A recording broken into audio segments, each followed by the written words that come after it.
Bienvenue sur Question de Daron, un podcast Bubble Mag. Pourquoi il n'est pas nécessaire de multiplier les activités extrascolaires ? C'est la rentrée et, avec le mois de septembre, la course des inscriptions aux activités extrascolaires. Entre le sport, la musique, les ateliers divers et variés, certains enfants ont des agendas de ministres. Comme si, plus on leur donnait la possibilité d'acquérir des compétences variées, plus ils seraient des individus aboutis. Qui a dit que les parents étaient perfectionnistes ? Désolé de jouer les rabat-joie, mais je me dois de vous dire que cette stratégie peut occasionner quelques déconvenues. Outre le fait que peu d'enfants vont persévérer dans l'une ou l'autre de ces activités, souvent à la grande déception des parents, plane aussi le danger de la surstimulation. Comme l'explique Pascal Toscani, docteur en psychologie cognitive, si l'enfant doit être stimulé, il ne doit pas l'être trop.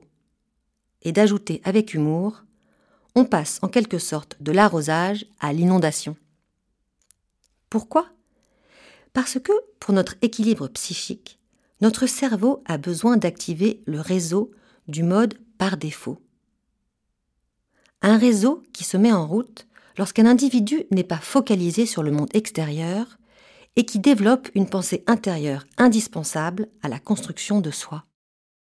Or, lorsque l'on multiplie les activités, on empêche l'enfant de pouvoir basculer dans ce réseau, son cerveau étant constamment sollicité.